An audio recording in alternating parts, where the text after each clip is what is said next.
Phil, what is your favorite investment strategy? So it's a great question because my investment strategies have now changed. Okay, so one time rent to HMO was my favorite investment strategy. One time deal sourcing was my favorite investment strategy. Now I like lease option agreement and the buy, refurbish, refinance strategy. Okay, because they're what we're doing actively. That's what we are doing with our investors. That's what we're doing with our joint venture partners. But I mean, what about you, Tom? I'd agree with what you've actually just turned around and said there. For us, it was the mindset change. So as Carl mentioned before, rent to rent is where we started out, but it has a purpose.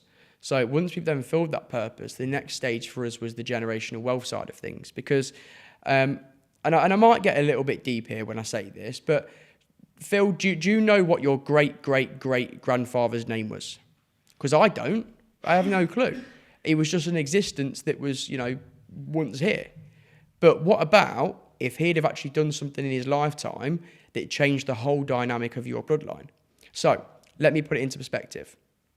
If you went and did a generational wealth strategy like BRR or lease option agreements, just like we're doing and the majority of other property investors in the UK are doing, okay, it's not only benefiting your financial situation now, it's benefiting our families for generations to come. So you will actively leave yourself a legacy and be known as that person that changed your bloodline and helped your family for generations to come. Okay, so with that in mind, I'm very conscious of it. Now, I don't have children myself, but I'm still conscious of it, the fact that one day I am. So I want to make sure that what I do now matters. I'm not just wasting my time. So favourite strategy is got to be the generational wealth creation methods, because that's actively filling my purpose and my mission at the moment. But like I said, it depends what you like, Phil. You might not like that. You might prefer doing flips and you might enjoy that. Then that's fine. Because if you enjoy it, then you're going to go further. If you don't enjoy it, then you're not going to do it. And the whole point of it is, to enjoy what it is you're doing, watch your projects come to life, and build wealth. Daniel's asked, how do you get in the right mindset and what is yours? It's such a massive question. It's such a wide answer. I mean, I don't really know where to get started. First thing you need to do is look at what you're wanting to achieve. Look at what your personal situation is now. And I'm going to get really, really real. You are where you are because of you, okay? If you're not happy with your job, you applied for the job, okay? It's your fault. So you need to start taking accountability into your take accountability into your mindset. If you're not happy with, well, I can go back to an example. I didn't like bricklaying. I hated it. But who did I have to blame? It was me who went for the interview. It was me who accepted the job offer. So it was only me who can change it. Tom? Yeah, no, you're absolutely right. The whole mindset thing is really, really broad. I think there's two types of people. There's people who think and there's people who do. If you're one of these people that go to bed every single night dreaming about a better life but wake up and forget about it and never action it, then you're never going to achieve anything. If you're the person that has them dreams, like me, I'll go to bed and some nights I can't sleep because my mind is actively racing about how I can level up, how I can make more money. But the thing is, the next day is actioned. I've done it. So that's realistically your two different types of mindset that you really need to focus on. So first things first, put yourself into the category. Now, the former mindset of the doer is the one you want to be and is the one that your competition's doing. So it's about how we can beat our competition in this game, okay? Because for me, I work 7 days a week. I work till when I wake up to when I go to sleep, because I know that my competition out there is also doing the same. And if I don't, then they're going to beat me, okay? Yeah. So it's about understanding. It's about understanding which category you're in, okay, and then it's elevating it from there. There's loads of things you can do. There's podcasts you can go and listen to. There's seminars you can go and attend that will really, really help you change your mindset and the way that you view things. Kyle? Yeah, I mean, going back to the competition, your biggest competition is the man in the mirror, okay? Yep. Biggest competition is you, because if you're not willing to make change, if you're not willing to take action, guess what? You're going to lose, okay? You're not going to get anywhere in life. So you need to wake up, take a long, hard look at yourself in the mirror and say, right, who do I want to become? And how can I become that man, okay? Do I want to get smarter? Okay, read more books and educate yourself, buy courses. Do I want to change my attitude and be around better people. Okay, change your environment. Get around people that are in the position where you want to be. Okay, but to get there, you need to add value. Okay, if you've not got any value to add, you need to introduce a skill into your life to add value. Become an expert marketeer, become an expert salesperson, become expert at property investing. There's so many things that you can do to add value. Become an expert editor, become an expert cameraman. Okay, these are things that you can do to add value. Yeah, and I'd also be looking at, who's aiding this mindset. Because if you can't change it yourself, who are you surrounding yourself with? Who have you got in your network that can help you level up or change or adapt your mindset?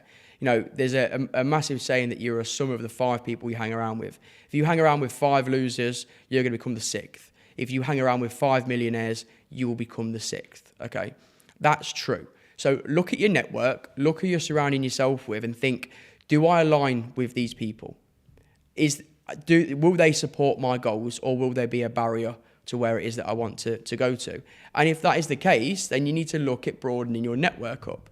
And you need to see who can I now surround myself with that shares a similar mindset and start working with them and start spending more time with them. Okay, everyone's got a purpose in this life, whether you've got friends that are good for drinking with or friends that are good for, doing business with. Everyone's got their own purpose and that's okay. You just need to realize that and make sure that you're surrounding yourself with people that, are similar to yourself. But like I said, mindset, you need to firstly realize and wake up. Secondly, try and adapt it. So put yourselves in the right environments, doing a lot of education, watching podcasts, watching things that are really going to help you change that. But don't forget it, because it's very easy to action something in the first instance and not be consistent, and then it drops off and you go back to your original life. Okay, That is the most common thing that happens. It's very, very uncommon for people to be consistently adapting themselves. For me, the second part of this question is obviously what is ours and what do we do? For me, every single minute of my day is accounted for. I know exactly what it is that I'm doing, and every single day I'm a better version of myself. Whether that's through learning and development, training. For me, we in the evenings, once we've finished working, it's all self-development. It's all more training. I still buy training to this day. I still do it. I'm still leveling up. But that's what I mean. If you can look at yourself right now and think, well, I want to be where you are, it all starts with what's going up top. And looking at me as your competition, if you don't adapt your mindset or do something today to come into the market to compete with me, okay, you will lose. Yeah, and then just to add to that, one massive thing about us, accountability. You need to be accountable for your actions, okay? Discipline, consistency. For me, they are the 3 biggest things. Yep. Self-belief's in there as well, but if you think you are right, what's the saying? Accountability, you need to be accountable for your actions. So if you didn't go to the gym, why didn't you go to the gym? If you didn't read the book, why didn't you read the book?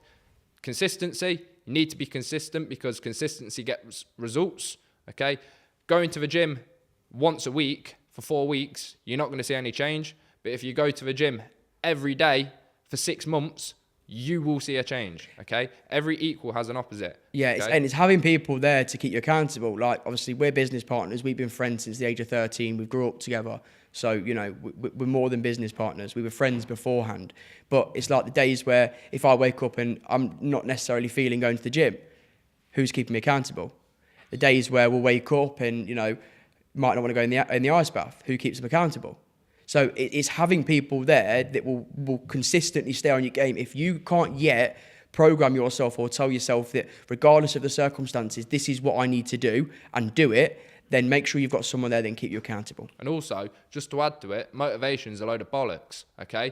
Motivation's nothing. It's 2% of it, if anything, 1%, okay? Because every day you don't wake up motivated. It's discipline that's going to get you to where you need to be, okay? So if my schedule is go to the gym for 5 days a week, but on the second day I'm not motivated to go, discipline is going to make me go to the gym, okay? And then afterwards, that's when I'm going to get the reward. And then staying consistent with that discipline, okay? Here's a really, really good tip, okay? So this is what one of my old nutritionists told me, and it's something I'm looking to implement now. It's a traffic light system, okay? So you can get a calendar, and you're going to mark the day off at the end of the day. Green, amber, or red. Green, everything was ticked off. You went to the gym. You did some self-development. You went for a run. You networked with the right people. You spoke to 5 clients. You spoke to 5 new leads, okay? That was a green day. That was a good day. Amber day, you might have missed the gym. You got some of the things in. You read your books. You didn't speak to as many people. You didn't finish your emails, but you did complete something, okay? That's an amber day. It's not as good, okay? And then red days, you've completely cocked up. You've not gone to the gym. You've not done any work. You've lounged about all day. That's a red day. Look at the calendar, get as many green days as possible, and then that's when the law of compounding is going to actually take place, and compound results will take place. So over time, if you can get as many green days as possible, you're bound to win, okay? And setting yourself up for success as well, because if you struggle with weight, don't have cake in the house, okay? If you struggle with drugs, don't hang around drug users. Simple as that. Set yourself up for success, okay? Make sure when you get out of your bed, you make your bed in the morning, okay? Set yourself up for little wins every single day. Make sure you only buy the right food. Make sure you only hang around with the right people. It's setting yourself up for success that plays a massive, massive part.